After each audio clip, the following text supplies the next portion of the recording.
because we are now still having internet discussion. Has it gone live, Sising? No, not yet. Okay. But we have informed media that if they didn't register, they can follow live on FB. Okay, then we just do it that way. Okay, we are ready.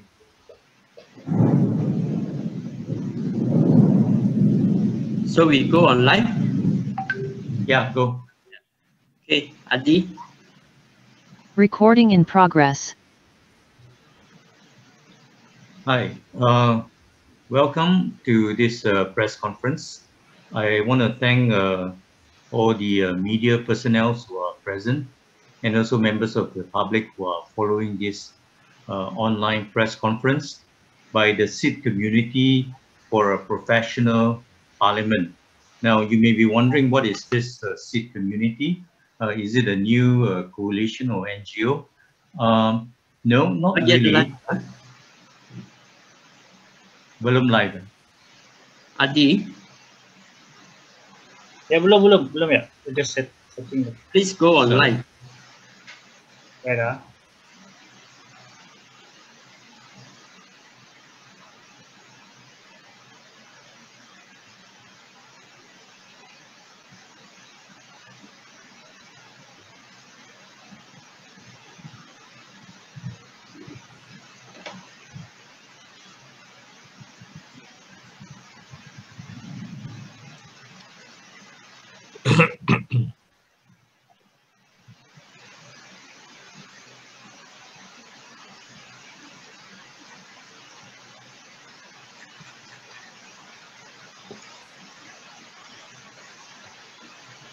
We are live only on the Bresse Facebook, right?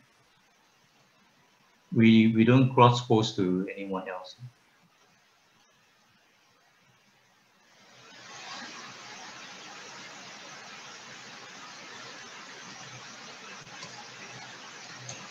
Recording stopped.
an emergency, because the government or the decision makers, the policy makers, has access to practically all of the civil administration.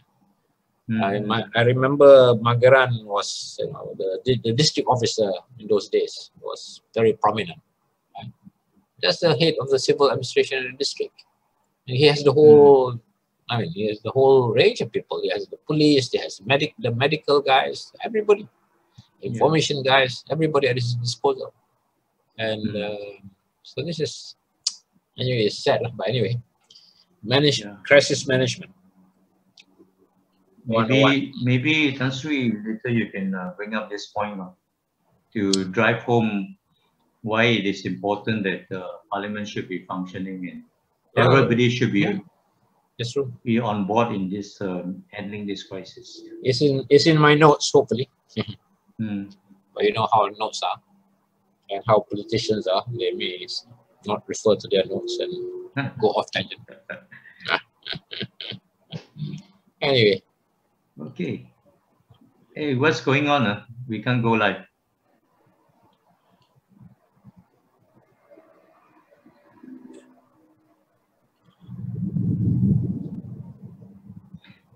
We apologize. We apologize to all the reporters in this room.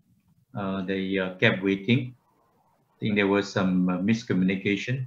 So now we are trying to sort out the technicalities of going live with Facebook.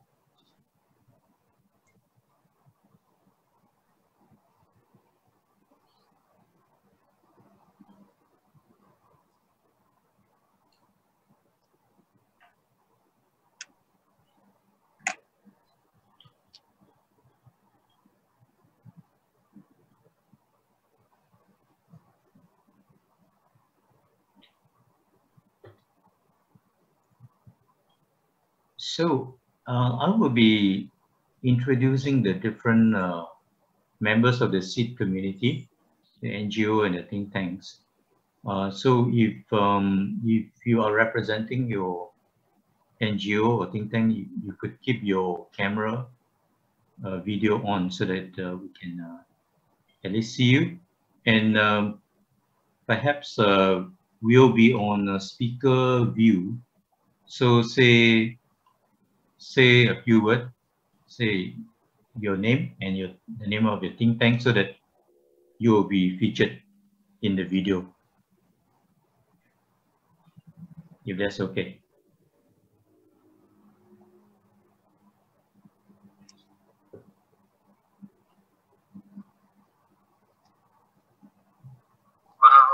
Maha, could you please make me host?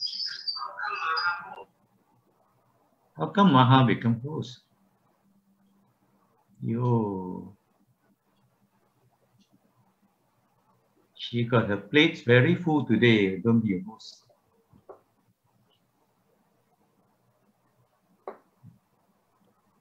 This is under preferences, am I right? Participants. Participants. Okay, 1 second. Yep.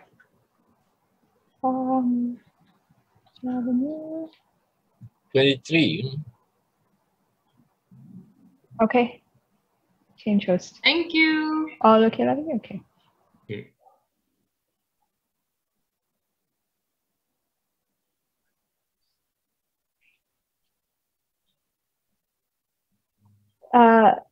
Lavanya, I'll have to share a slide presentation, yeah? So you'll have to give me access later. No problem.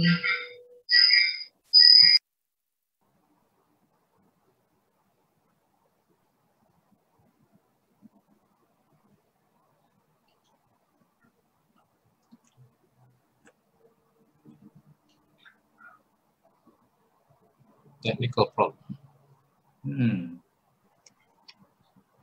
Usually we don't have to wait that long.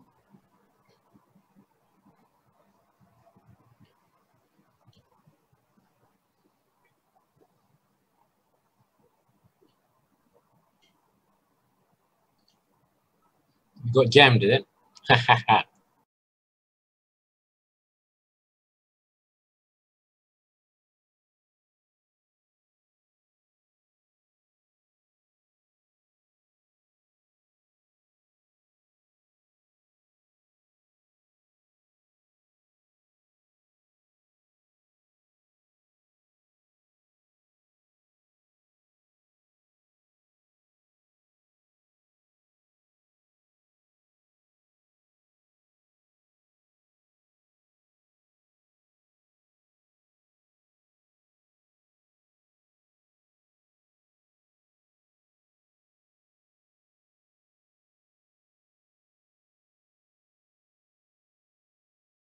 professional parliament that can serve the nation and the people even better.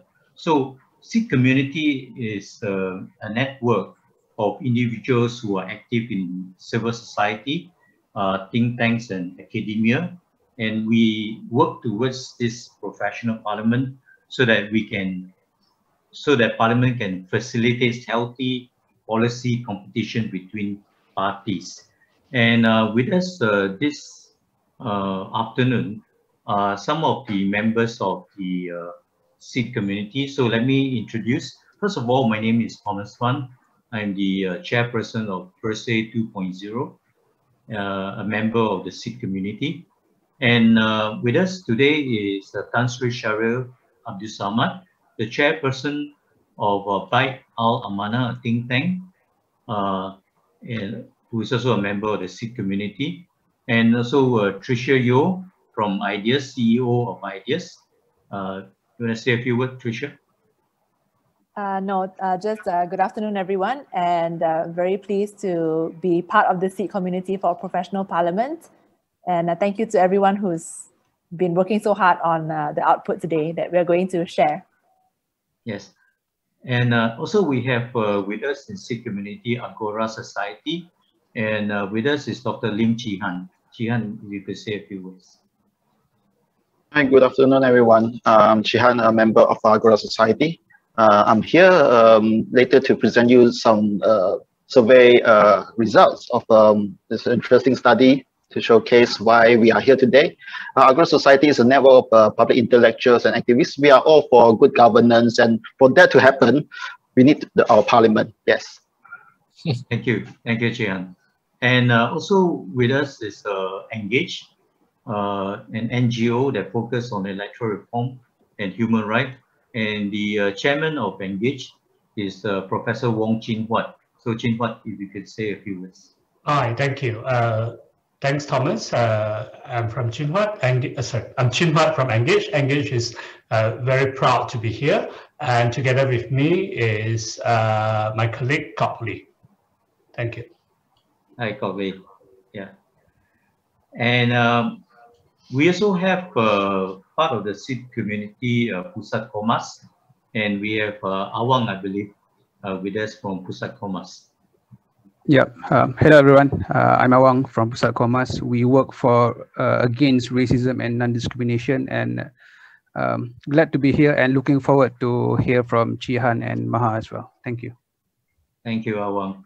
And I don't see him here, but we have with Sikh community, the NGO Reform Malaysia. Hadi, are you here? I don't see your name. All right.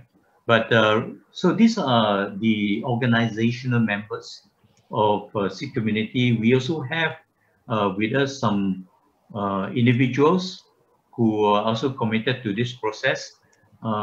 With us is Maha Balakrishnan, who will be our main presenter afterwards. So you will hear from Maha afterwards very shortly.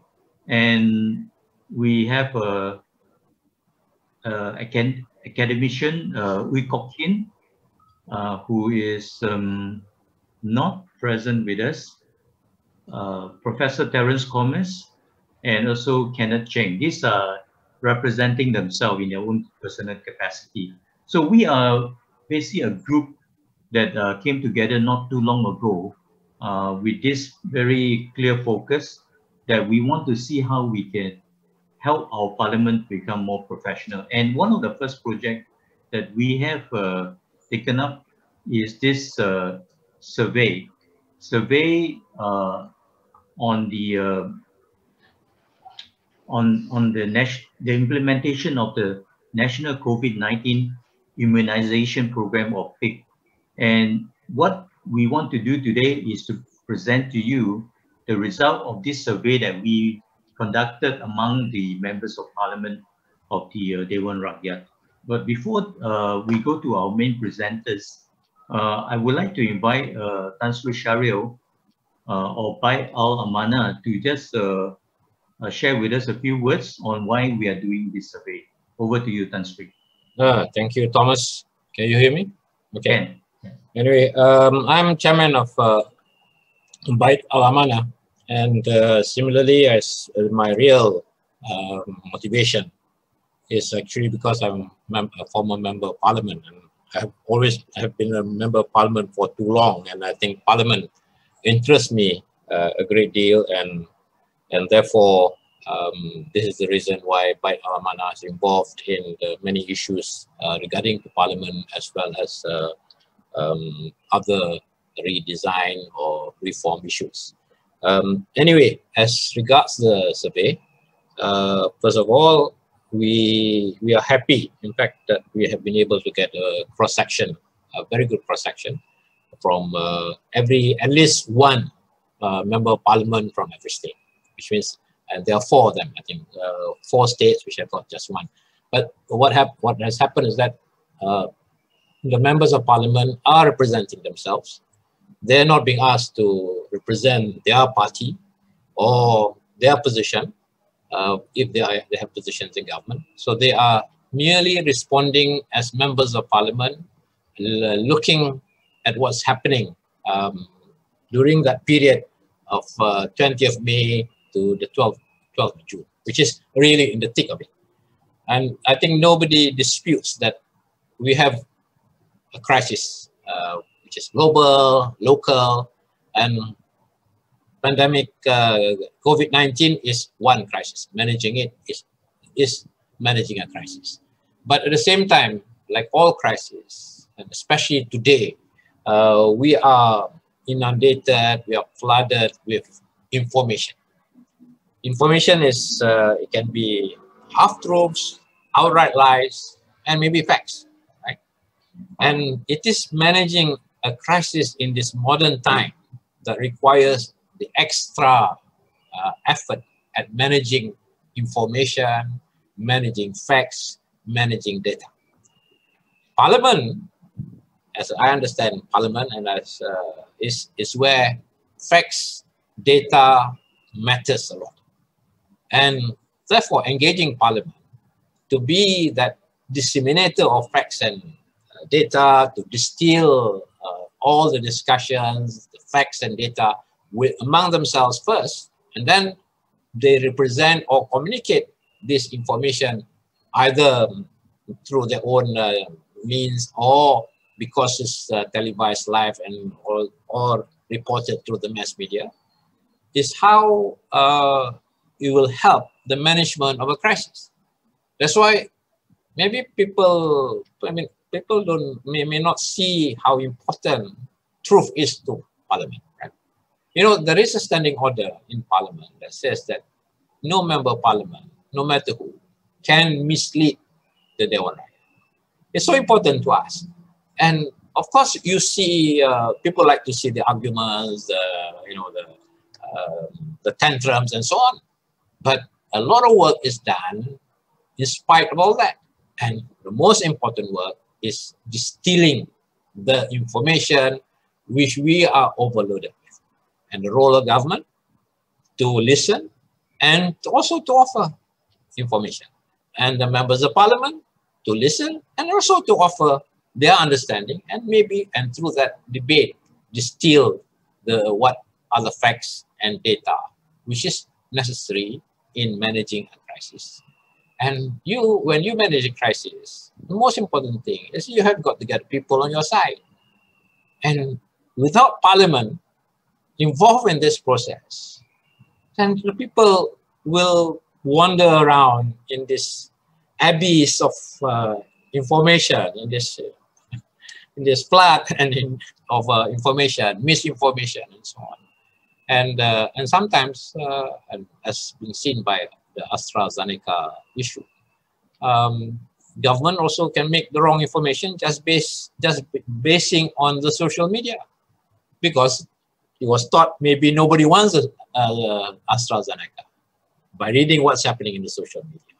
So they created a new channel, and then the channel became so inundated, everybody responded, the whole system crashed, right? So sometimes, no, not sometimes. At a time of crisis, it is important that we get the people on our side. And Parliament is how we can get the people on our side to make sure that crisis management can achieve what we set out to do before it gets any worse. Right? So thank you, Thomas, for, I'm not sure whether I've exceeded my 5 minutes. Most likely I have. Thank you very much for this opportunity. I'm very interested and I'm actually very excited about the output. I have, by Alamana has not just been, I think, just observing or no, we have participated in the discussion on this survey and also have encouraged some of my former colleagues to take part in it. Thank you very much. Thank you, Tan Sri. Thank you. Really, we are hearing a lot of gems of wisdom from Tan Sri. No, someone who truly been a veteran, but also someone who really believes in the important role of the Parliament, reminding us once again that during a time of crisis, the last thing you want to do is to set aside the voice of the people as represented by Parliament, but to really engage, because we need all hands on deck to resolve this crisis. Okay, so we have conducted this survey, and the result has come back, and our team has worked very hard over the weekend to just put it together for us. So I want to invite Maha to just present to us the finding of the SEED community. Over to you, Maha. Thank you so much, Thomas. And thank you also, Tan Sri Shahri, for setting out some of the background to the survey and also on the SEED community for a professional parliament. It is certainly my honor to be a member of this community. So good evening to all. I am going to take about 10 minutes to share some of the top lines from our survey. You should all, I think, see my screen now. Okay. So before I start, I'd like to set the context to how the questions in the survey were framed. Now, one of the key objectives of the survey is to find answers on some of the questions being debated today. First, of course, over the last 6 months of emergency restrictions, we have seen that some MPs have taken to the press and to social media to raise issues about the government's management of the pandemic and the rollout of PIC.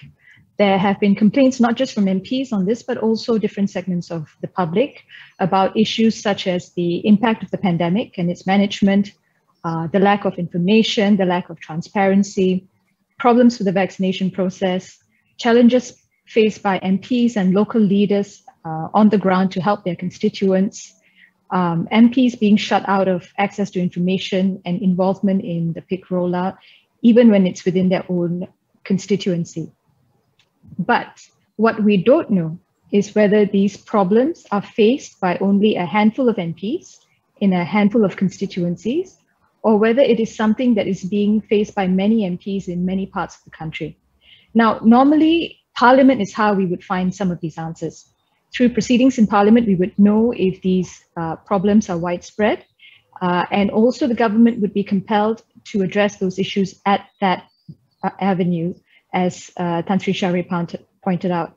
Now, in the absence of Parliament, we are hoping that this survey will give us a snapshot directly from MPs about the situation on the ground, and also to identify if there are patterns and similarities across different parts of the country.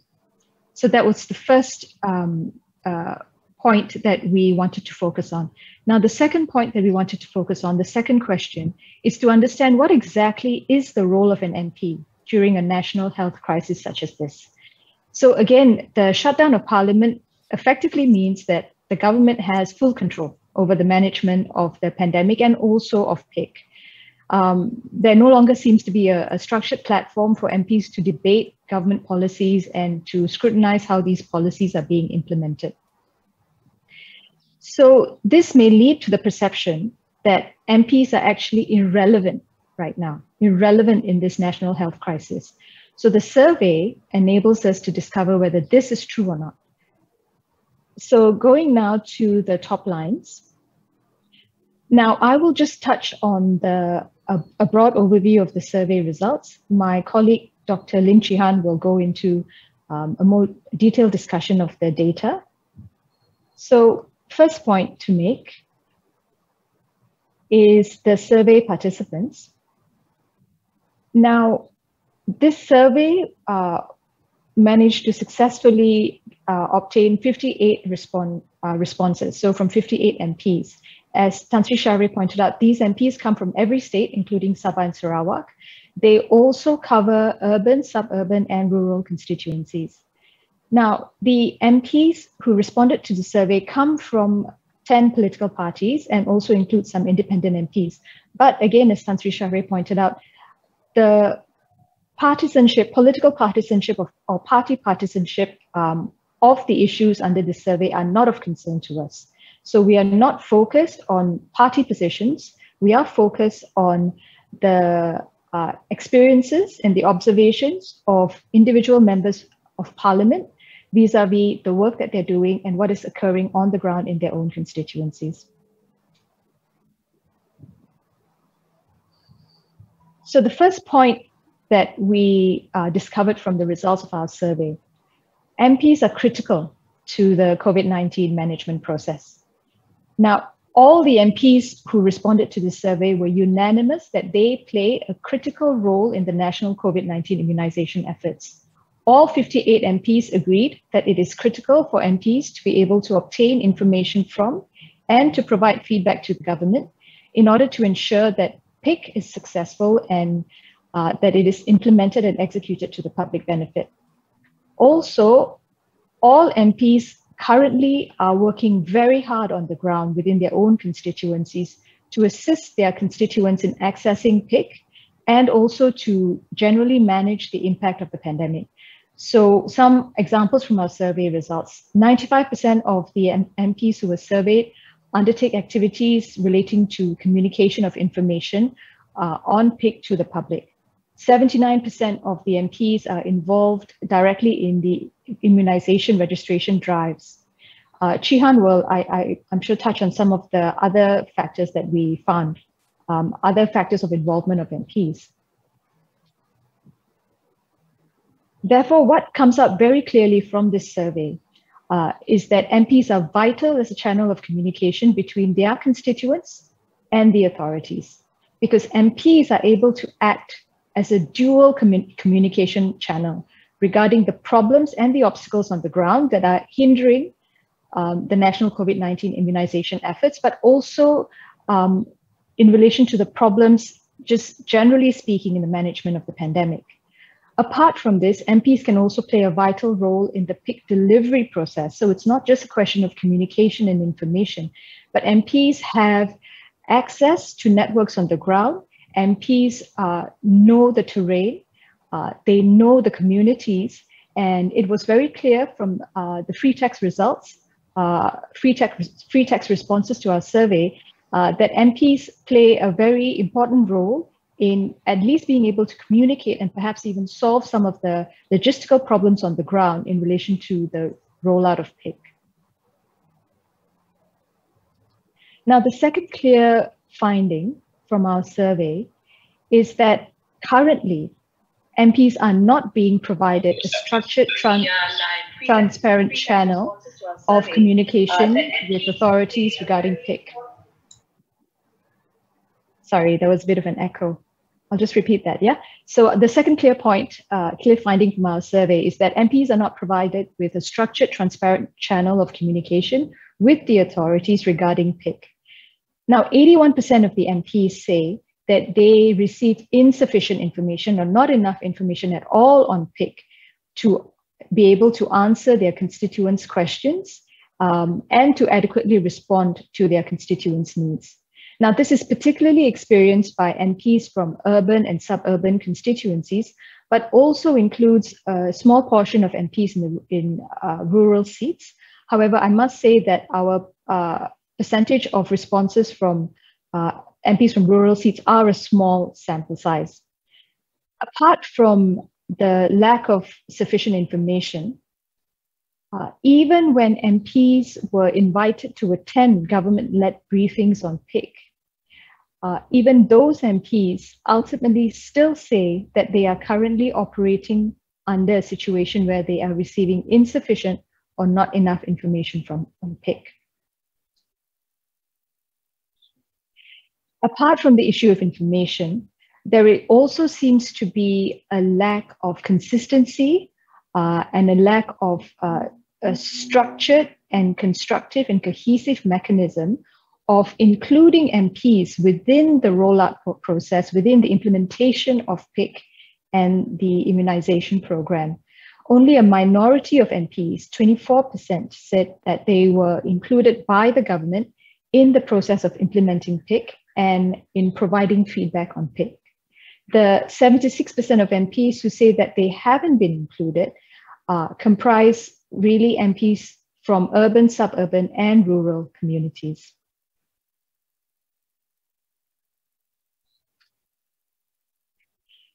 So the final point that I will touch on is the position and observations of MPs in relation to the reconvening of Parliament.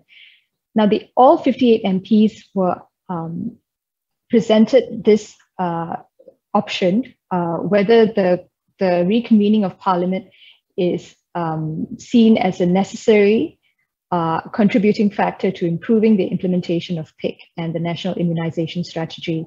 Out of the 58 MPs, 91% identified this factor, the reconvening of Parliament, and in particular, parliamentary committees, as a factor that would contribute to improving the implementation of PIC, as well as a national immunization strategy. Now, I will let Jihan take over in a minute, but I wanted to conclude by saying it is clear to us that if we come back to the first two questions I asked, the anecdotal evidence that we are seeing in the press and in social media about the struggles and difficulties that are occurring at ground level and that individual MPs and perhaps even ADUNs are facing in their constituencies, there appears to be a pattern and a similarity across different regions of this country. That's number one. And I think that the second factor and second key factor is the role of MPs. I think it's very important in this period, just because Parliament is no longer sitting and MPs are out of the direct limelight, not to forget that MPs continue to play a significant role and a critical role in their constituencies, and in that they are continuing to discharge their representational function and their constitutional role. However, they are all facing struggles in doing so. First, from a lack of access to information, but secondly, also a lack of inclusion in the government's programs that are being run on the ground. I'm going to let Jihan come in at this stage and present some of the more detailed analysis. Thank you very much.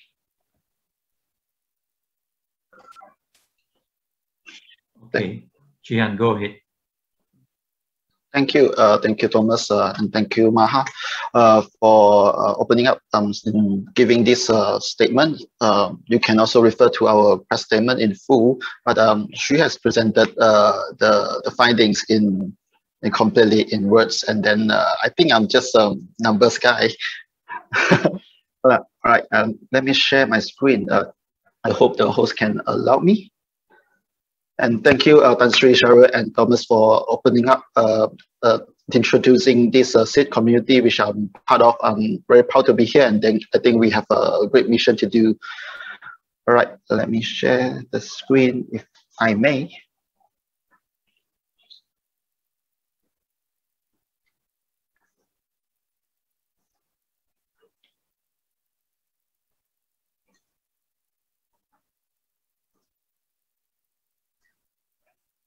Okay, yeah.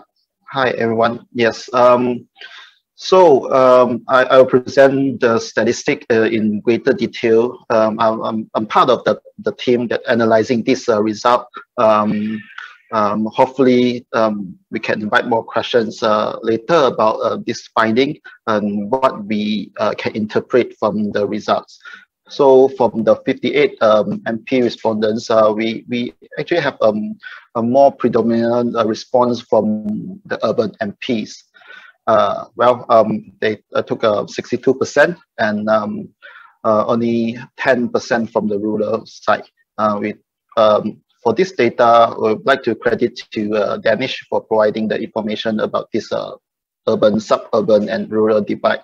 This can actually allow us to understand whether is there any difficulties in terms of a territory or geographical location for these MPs to carry out their duties. So this is very important perspective. Secondly, the respondents by state, like what Tan Sri and Thomas already said, that we actually have representative of MPs in each of the Malaysian state. Perhaps it's not intentionally done so because they voluntarily responded to us. I think the result may quite likely reflect the density of the population. If you see, we have got a bit more response for Johor, Selangor, KL, Penang. These are quite densely populated and currently severely affected by the pandemic. On this one, the third figure, we asked whether our PIC program is seen as efficient, rapid, and impartial. Most of the MPs gave negative response. Those who strongly disagree and disagree, this took 71%. Only about 19% say they actually, or 11 MPs, they actually agree that this program is actually run quite well. So if we focus on those who actually agree that the program actually run quite well, we can see what kind of correlation lead them to have this kind of assessment. For example, more than half of them actually are involved in the PIC implementation and feedback sourcing. That's one.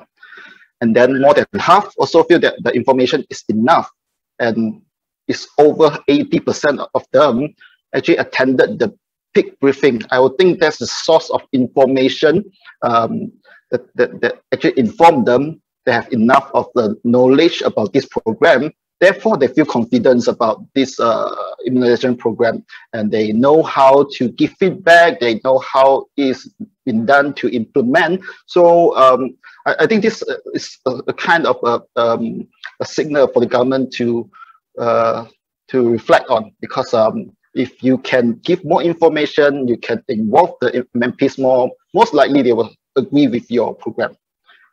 Yeah. So looking at the PIC attendance, like Maha already reported just now, it's more than two-thirds of the MP actually attended from our survey MPs. Yeah, 39 MPs attended this PIC briefing by MOH and MOSTI. There's some effect of the attendance to the MPs, even though Maha just now informed you that after they attended this briefing, still there are about 3/4 of the MPs feeling that they have still insufficient information or not enough information at all. But if you compare to the other group, which they have not attended the PIC briefing at all, you can already see the immediate difference. For example, those who feel that they have enough information is 2 times from those groups who attended. And probably those who attended have the more they know, probably the more questions also they can raise. So they feel that they probably have insufficient information after attending the briefing. I think it's very possible. But is this better than the other group that they feel that they have not have any information support at all? So about 70% of those people of MPs which are not included in the PIC briefing will have very negative repercussion of their sentiment, the feelings about this government program. probably you heard more criticism from them if this is the source of discontentment. And on the right side of the graph, you can see that it's 3 times more likely the MPs, after the attendance to the briefing, they are involved in the PIC implementation program. So you can see that how important is the briefing and the communication from the government to the MPs. Okay, going to the 7th figure, we want to see whether this kind of for the government's PIC briefing, does it have any discrimination to MPs from different geographical locations? The result shows that actually, even for the rural MPs, although we have quite small samples, actually they don't have difficulties. Most of the MPs also can attend, maybe some from the government side and some from the opposition, but you can see that actually there's no geographical discrimination, although most people would think that probably urban MPs would have the advantage because they have the resources, or they are closer to the center of the power. So our result shows that there's actually not too much of this geographical effect. And involvement in the PIC implementation, 3/4 of MPs say no, they are not involved in any way. So only 14 MPs say yes. We also can look at the difference. If they are included in the program and what if they are not. So we set up these 2 groups to compare.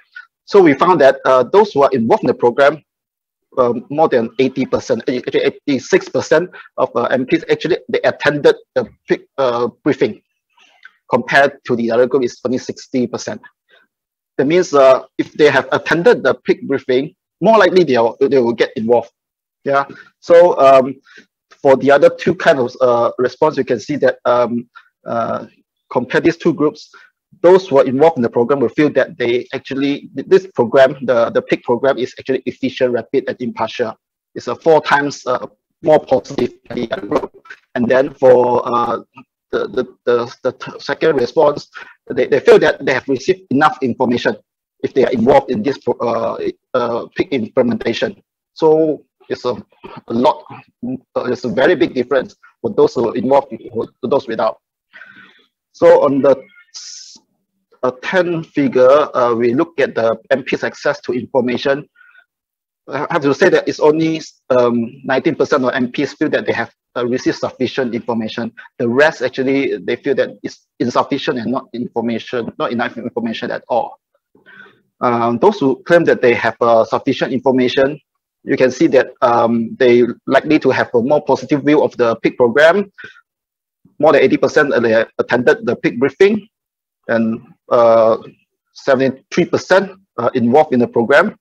And those are also in the position to contribute their ideas to the JKJAB, the Joint Committee. So those who have this information, they can do a lot of things. And this has no discrimination among the urban and suburban. But for the rural MPs, it's rather surprising to see 2/3 of them actually claim that they have sufficient information compared to the urban MPs. I don't think it is probably nothing to do with the geographical location they represented. Maybe it's due to the ability of the MPs, or that they took the initiative to learn up more about the program. Then we look at the demographic of constituency of those who say they have not enough information or insufficient information.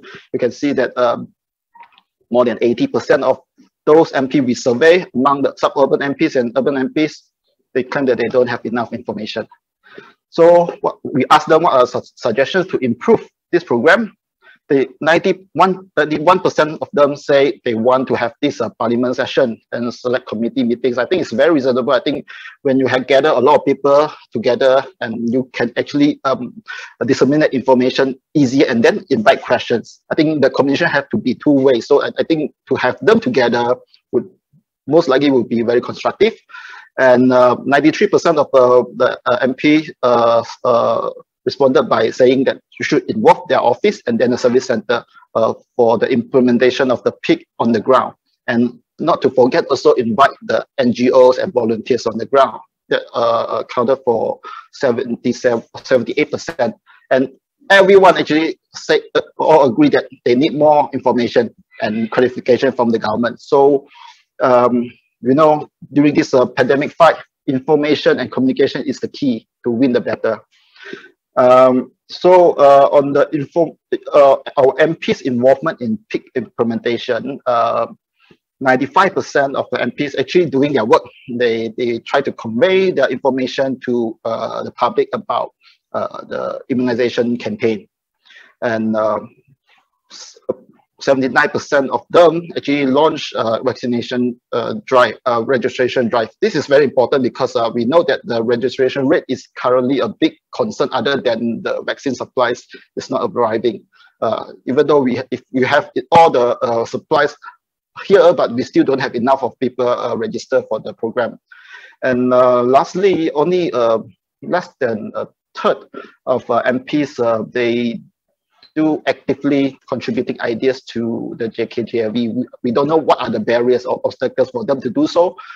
So this probably a concern, because probably those where the access can contribute or whatever reasons we need to find out. On the 15th figure, what kind of information actually searched by the constituents of MP in their respective areas? Actually, there are questions asking about the methods to register for vaccination, 83%.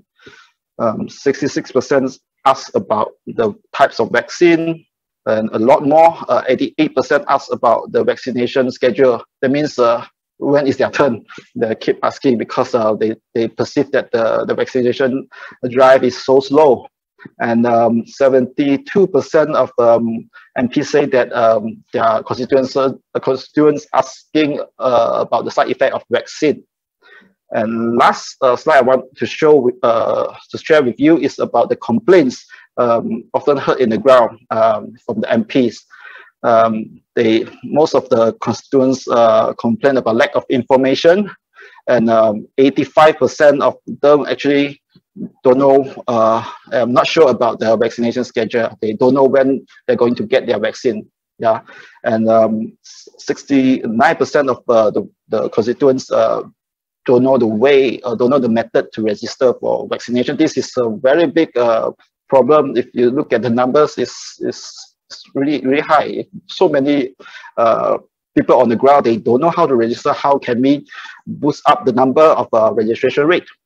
And lastly, this is also a very big concern to the government, that there are 62% of the MPs say that there are voices in their constituency. There are people actually afraid or unsure about vaccination. So these problems have to be tackled together. My sharing will be until here. So I'm happy to take any questions from the press and participants today about our study findings. Thank you. Thank you very much. Thank you, Chihan. Okay, thank you, Chihan and Maha, for the excellent presentation. Now we open up the time for the media to post any question you may have. You can indicate to us by turning on your video, raising your hand, or just digitally just indicate to us that you have a question. You can also post in the chat if you prefer to do that.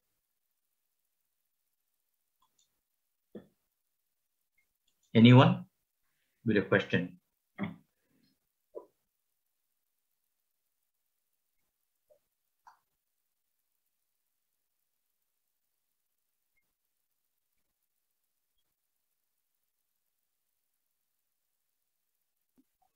Any question from the press, from the media? Or anyone in this room here, you have something to add that you think that could help to explain the result of the survey better?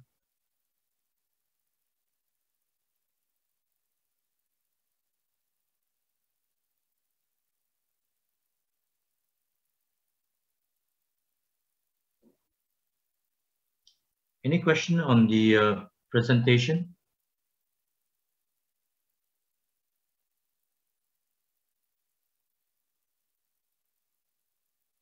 or any comment from the members of the Sikh community?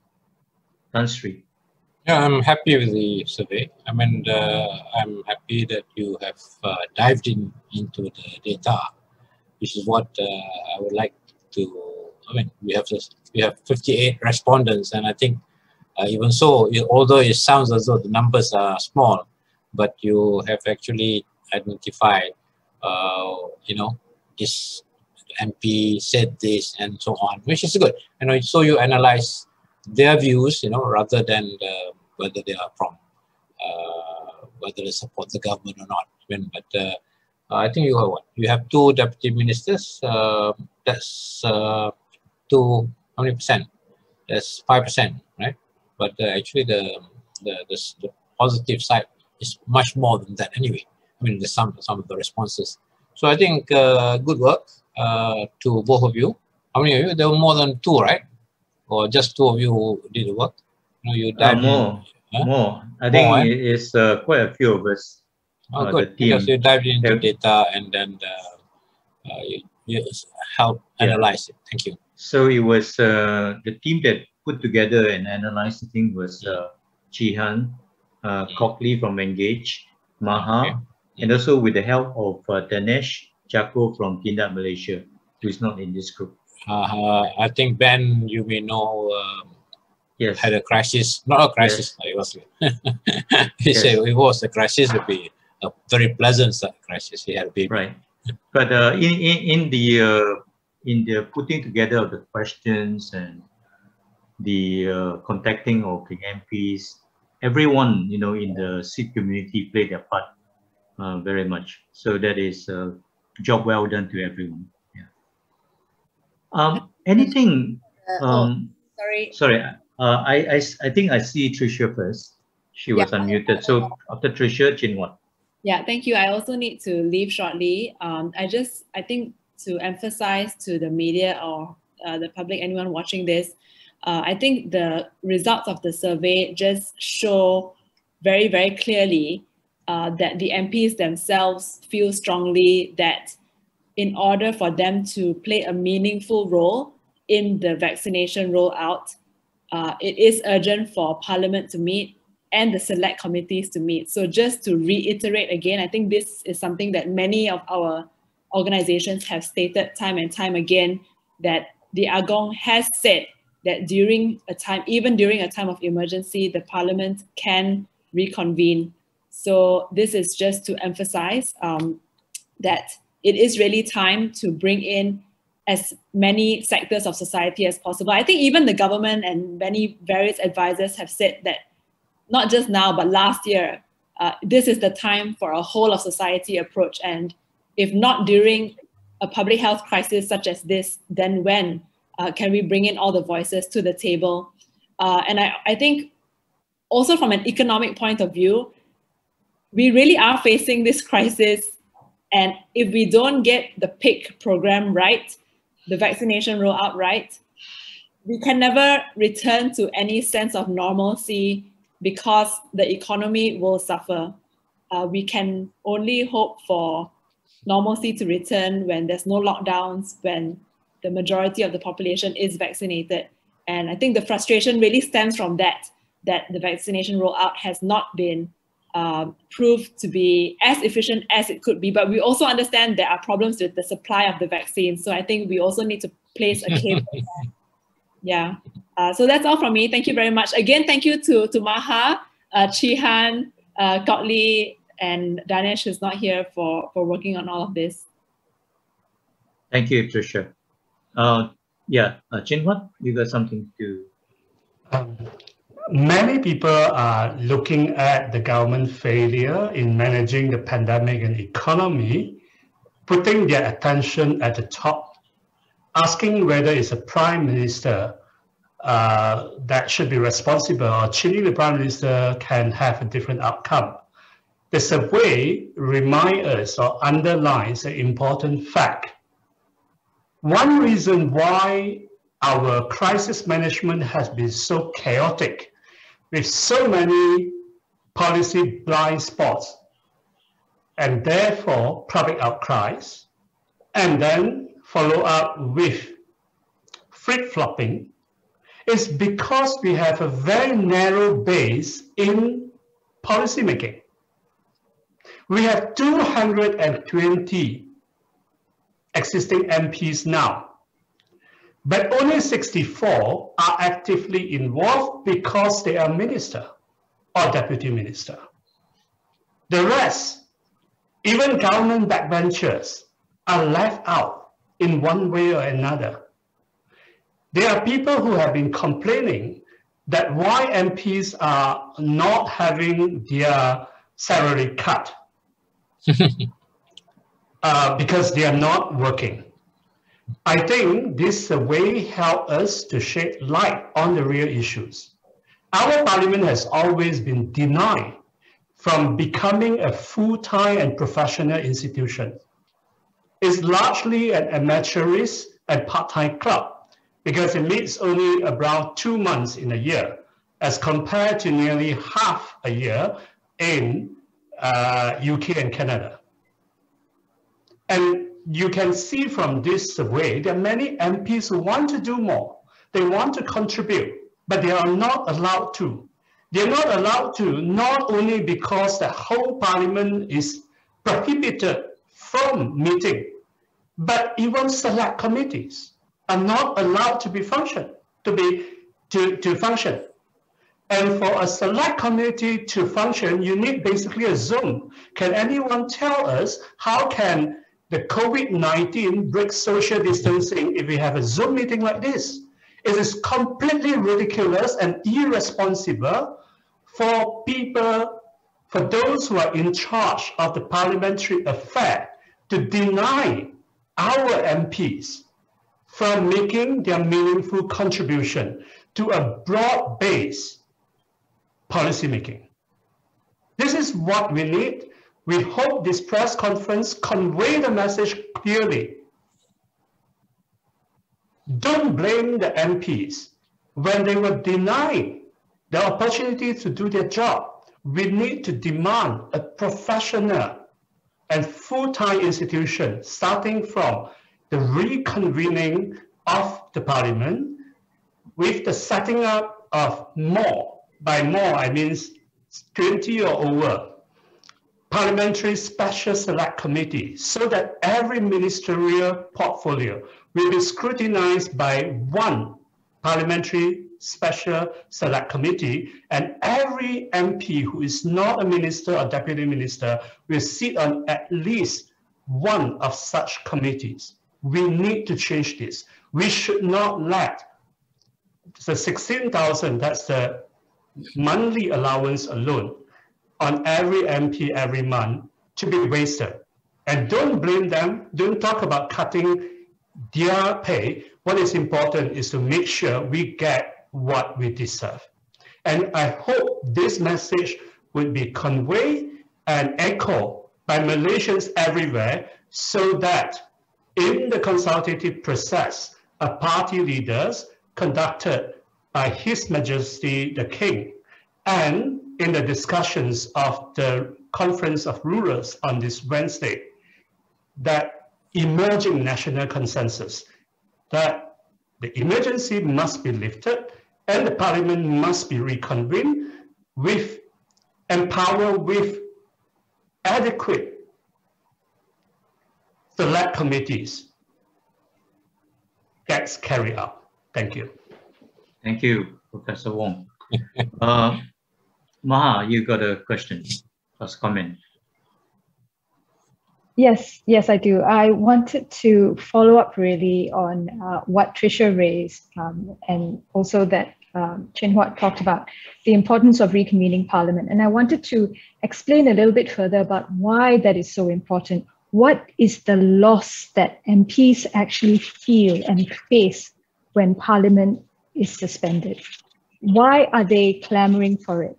And I think in order to understand where that comes from, that sense of frustration and loss, it's really important to understand what exactly happens in Parliament that allows MPs to play such a crucial role in monitoring government policy and in feeding in information and data from the ground.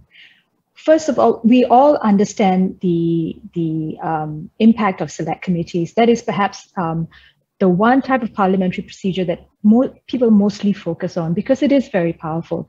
I'll come to that later. I want to talk about the other aspects. Parliamentary questions are hugely important for MPs, especially to bring to the attention of ministers and the government what is actually happening on the ground, the issues that get missed out, the issues that governments miss and overlook or that they ignore. Parliamentary questions are very useful in raising these issues. Secondly, in a similar way, we now have a system of special chamber proceedings.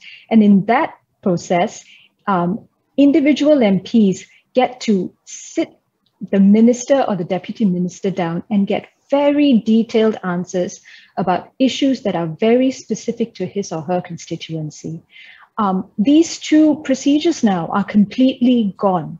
MPs no longer are able to utilize these powers that they once had. And then, of course, we have debates on bills. And although, of course, in a parliamentary democracy like ours, people think that Parliament doesn't have a lot of power over policy making, but there is some power. There is some power if MPs can get together in a majority fashion to actually change bills. And we witnessed some of that happening during the budget proceedings last year. Now, coming back to select committees are perhaps the most powerful functioning element in any parliament. And this is because they have awesome powers under the law to call anyone in before them and get any piece of data and information that is available to the government. And they have the power of penalizing people, of contempt proceedings if someone refuses to produce a piece of evidence that they ask for, or if they refuse to even attend. So once again, Parliament has lost these powers. Now, I think the main thing to take away really relating to Parliament and the impact of the suspension of Parliament is this, that constitutionally, the entire cabinet, all ministers are collectively responsible to Parliament. And this is stated in Article 43.3. And really, this is the basis of Parliament's power. And this is the impact of the emergency and the emergency ordinance. The suspension of power has basically meant that for the moment, ministers no longer seem to be or need to be accountable to Parliament. Thank you. Thank you, Maha. Thank you, Maha. Anyone else from the media or from the group? Is there any media? No, actually, I would like to go. Sure. Because what Chin Huat, what Maha says, okay, we go round and round and round, you know, right? Okay. In a capsule, I think what's going to happen. There will be pressure, there'll be a request or pressure or whatever lah, to say, hey, open Parliament. And you can only open Parliament if the PM agrees, because this is the leader of the House. You know? No, but Maha is right, like, you know, the source of power or legitimacy of the cabinet actually comes from Parliament. But to open Parliament is the leader of the House, which is the PM, has to agree to open Parliament, right? And Constitution says within 6 months, you must have sitting. I think there will be a debate, a bargain over, okay, emergency will be extended if you open Parliament or something like that. That may happen in the next, after 1st August. Because I think there is, I think we know why, you know, there's a real unwillingness, you know, to even to terminate the emergency, right? We want to extend it. So I think the advice would be given to the Agong, terminate, extend the emergency. So there may be that opportunity for that bargain, you know, maybe in the perfect world, maybe in my perfect world it may happen. Okay. Anyway, we will continue discussing all the issues that Professor Wong has brought up, and Maha, you know, you forgot to add in MQT, Minister's Question Time. That's also, question times are very, I agree with you, Maha. Actually, question time are very essential.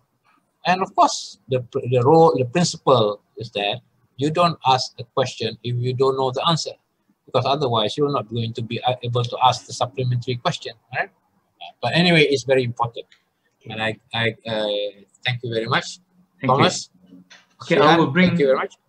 Yeah, I'll bring this press conference to a close now. I think there's no further question or comment.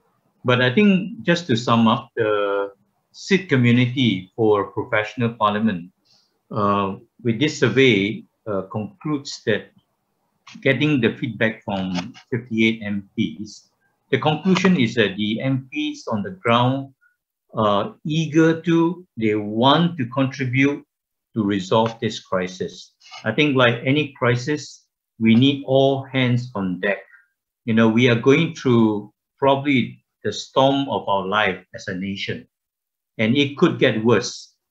And during a crisis, a storm, is not the time that we lock up the crew in the hole, but we need every hands on deck so that we can resolve this crisis quickly through better communication to the public and also feedback from the public and also getting answers from the government. Because when you have clear answers, accurate answers, that evokes confidence in the public. I think this is the conclusion of the survey.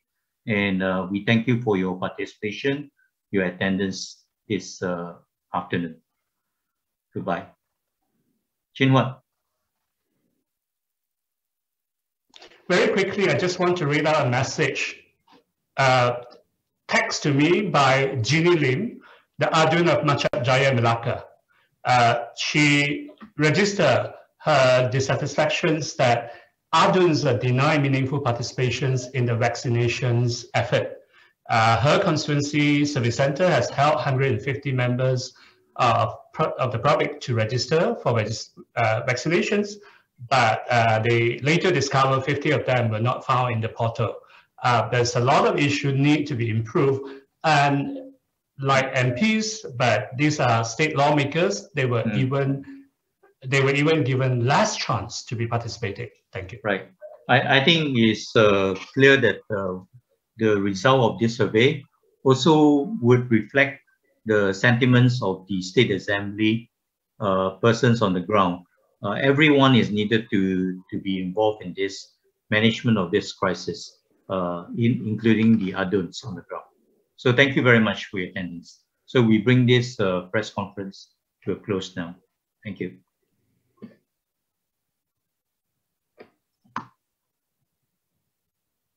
Okay, we are off the air. Thanks. Okay, the PC is come to the end.